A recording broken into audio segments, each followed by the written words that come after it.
الله الرحمن الرحيم. ألف لام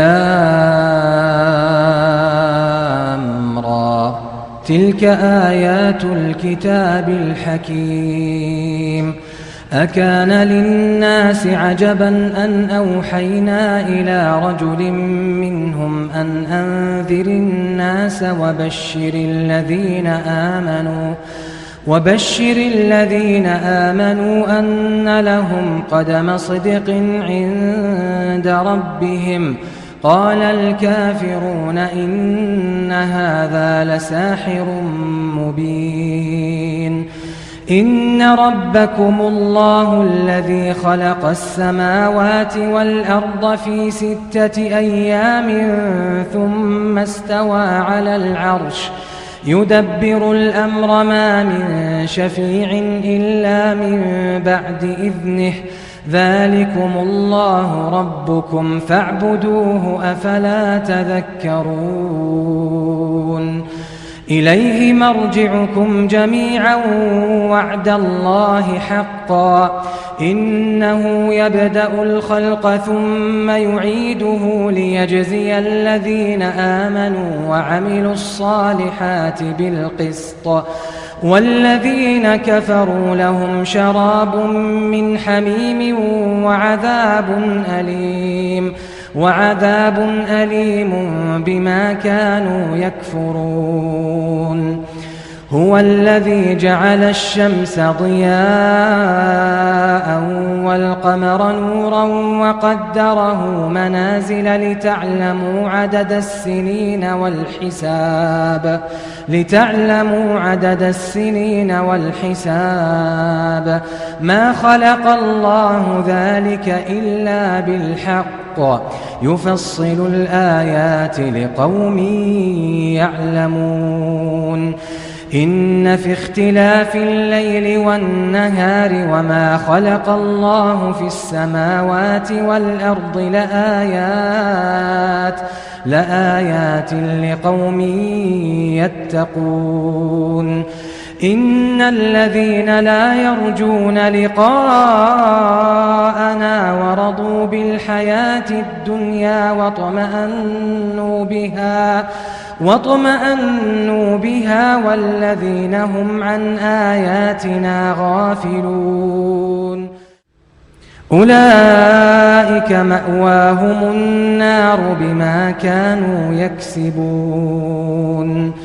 إن الذين آمنوا وعملوا الصالحات يهديهم ربهم بإيمانهم تجري من تحتهم الأنهار في جنات النعيم. دعواهم فيها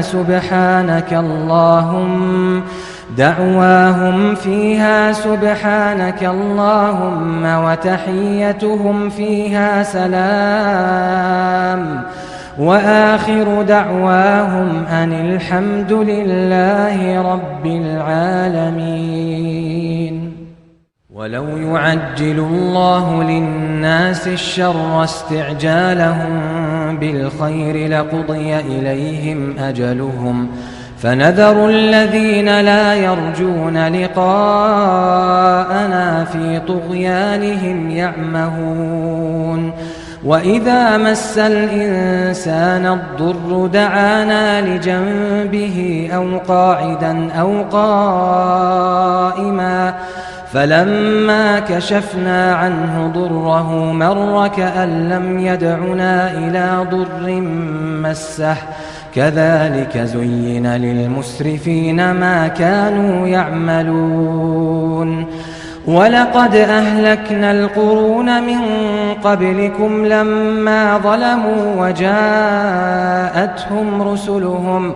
وجاءتهم رسلهم بالبينات وما كانوا ليؤمنوا. كذلك نجزي القوم المجرمين. ثم جعلناكم خلائف في الأرض من بعدهم لننظر كيف تعملون. وإذا تتلى عليهم آياتنا بينات قال الذين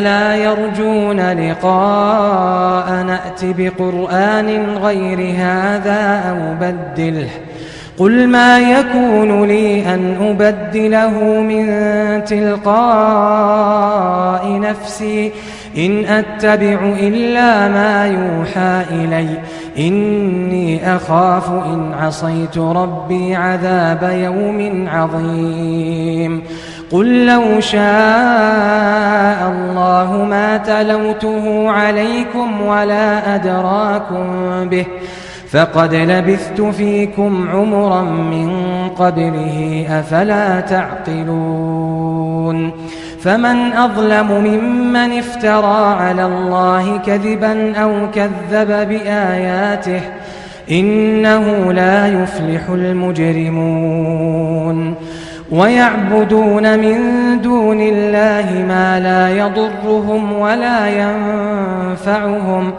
ويقولون هؤلاء شفعاؤنا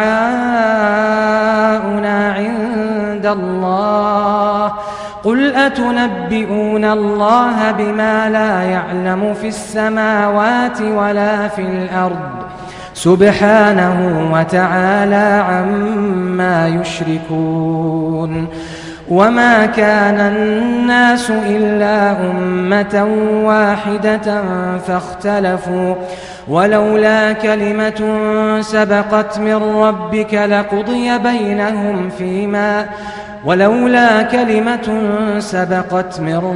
لقضي بينهم فيما فيه يختلفون ويقولون لولا أنزل عليه آية من ربه فقل إنما الغيب لله فانتظروا إني معكم من المنتظرين